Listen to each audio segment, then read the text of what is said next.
Right Neelima, Nirmala Sitharaman ఈ 6వసారి budget ప్రవేశపెట్టనున్నారని తెలుస్తుంది. ఈసారి సార్వత్రిక ఎన్నికల ముందు మధ్యంతర బడ్జెట్ ప్రవేశపెట్టనున్నారు. అయితే ఎన్నికల ముందు కాబట్టి ఎటువంటి విధానపరమైన నిర్ణయాలు లేకపోయినా దీని మీద ఎక్కువ ఎక్స్పెక్టేషన్స్ పెట్టుకోవద్దు అని చెప్తూనే ఉన్నారు. కాకపోతే సామాన్యులు అవ్వచ్చు, రైతులు అవ్వచ్చు, దీనిపై అయితే ఎక్స్పెక్టేషన్స్ పెట్టుకున్న పరిస్థితులు అయితే కనిపిస్తుంది. ఈసారి నిర్మలా సీతారామన్ 6వసారి బడ్జెట్ ప్రవేశపెట్టున్నారు. ఎన్నికల ముందు కాబట్టి ఏ విధంగా ఉంటుంది అనేది సర్వత్రా అయితే చర్చనీయాంశమైంది.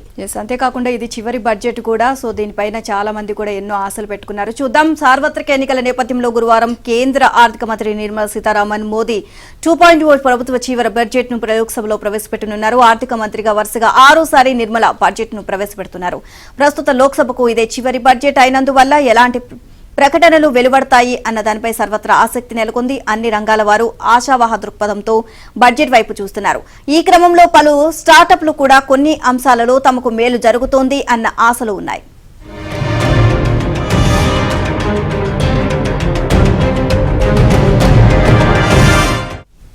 అయితే ఈ మధ్యంతర బడ్జెట్ లేదా ఓటన్ అకౌంట్ లో దేశ ఆర్థిక వ్యవస్థతో పాటు ఎన్నికల పరంగా ముఖ్యమైన రైతులు, మహిళలకు సంబంధించిన ప్రకటనలు ఉండవచ్చన్న అంచనాలున్నాయి. సార్వత్రిక ఎన్నికల తర్వాత కేంద్రంలో ఏర్పడే కొత్త ప్రభుత్వం 2024-25 ఆర్థిక సంవత్సరానికి పూర్తిస్థాయి బడ్జెట్ ను ప్రవేశపెడుతుంది. కాగా నిర్మలా ఈసారి బడ్జెట్ ను ప్రవేశపెట్టి మాజీ ప్రధాని మోర్జారీ దేశాయ్ నెలకొల్పిన రికార్డును సమం చేయనున్నారు.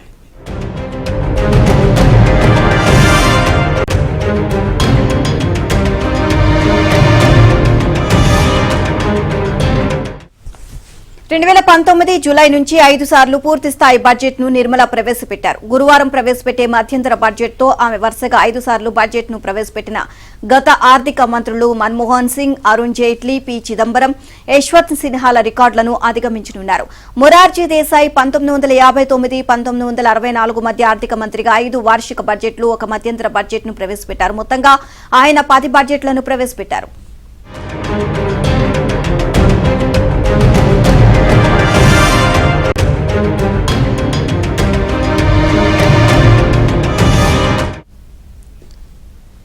కేంద్ర మధ్యంతర బడ్జెట్ 2024-25ను కేంద్ర ఆర్థిక మంత్రి నిర్మలా సీతారామన్ నేడు పార్లమెంట్ లో సమర్పించనున్నారు.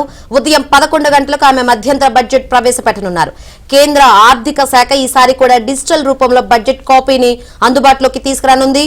నిర్మలా సీతారామన్ ఉదయం 9 గంటలకు కేంద్ర ఆర్థిక శాఖ కార్యాలయానికి చేరుకుని అక్కడి నుంచి అధికారులతో కలిసి రాష్ట్రపతి భవన్ కు వెళ్లనున్నారు. ఉదయం 9:30 రాష్ట్రపతిని కలిసి బడ్జెట్ సమర్పణకు అనుమతి తీసుకుంటారు. ఆర్థిక మంత్రి నిర్మలా సీతారామన్, ఆ శాఖ సహాయ మంత్రి, ముఖ్య అధికారులు ఉదయం 10 గంటలకు పార్లమెంటుకు చేరుకుంటారు.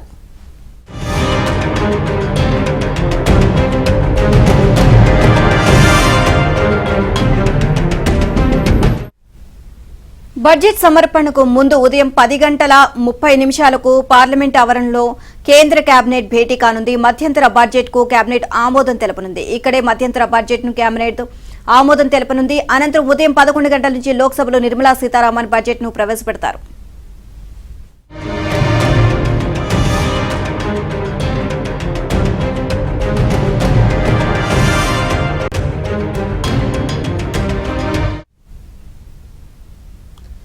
బడ్జెట్ లో కేంద్రం ఈసారి పలు కీలక రంగాలకు కేటాయింపులు జరపనుంది. ప్రధానంగా మౌలిక రంగంపై ప్రభుత్వం భారీ స్థాయిలో క్యాపిటల్ ఎక్స్పెండిచర్ పెంచవలసి వస్తుంది.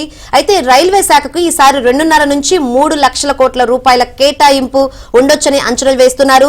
కొత్తగా మరిన్ని వందే భారత్ రైళ్లు, లాజిస్టిక్స్ కోసం ప్రత్యేక హైస్పీడ్ ట్రాక్స్, కారిడార్స్ నిర్మాణం, ఎలక్ట్రిఫికేషన్ కోసం భారీగా నిధులు కేటాయించవచ్చని సమాచారం.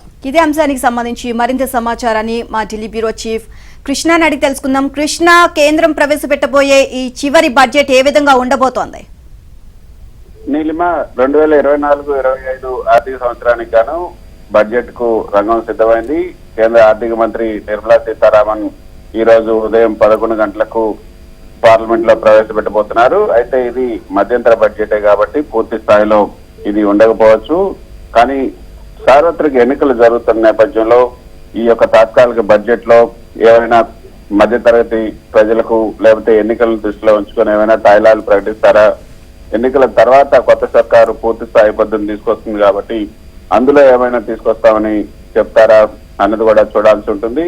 అయితే ఈసారి మాత్రం కొన్ని ఎక్స్పెక్టేషన్స్ అయితే ఉన్నాయి. రైతులు, మహిళలు వివిధ వర్గాలకు సంబంధించినటువంటి వారి ఓటర్లందరినీ కూడా ప్రసన్నం చేసుకునేందుకు తాత్కాలిక పద్ధతిలో కూడా కొన్ని తాయిలాల వర్షం కురిపించే అవకాశాలు ఉన్నాయన్నది అనేక మంది రాజకీయ పరిశీలకులు చెప్తున్నటువంటి మాట.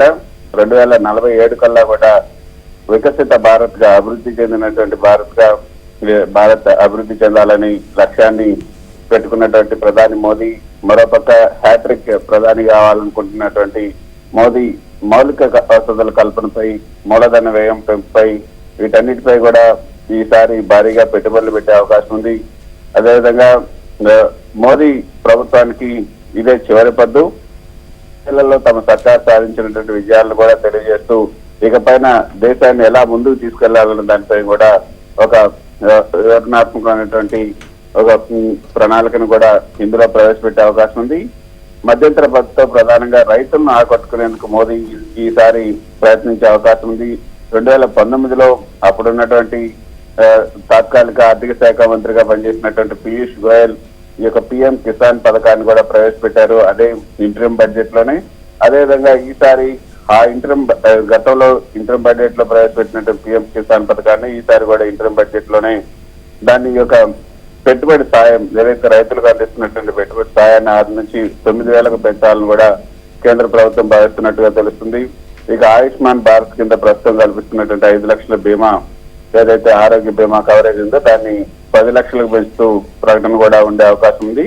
ఇక సూర్యోదయ యోజన కింద 1 కోటి ఇళ్ల పైన రూఫ్ టాప్ సోలార్ ప్యానెల్ కూడా ఏర్పాటు చేయాలి. తర్వాత అందుకోసం రాయితీలను కూడా పెంచే అవకాశం ఉంది. ఇందాక మీరు చెప్పినట్లుగా మౌలిక వసతుల కల్పన, పర్యావరణ పరిరక్షణకు సంబంధించి కూడా ఇందులో కీలకమైనటువంటి ప్రకటనలు ఉండొచ్చు.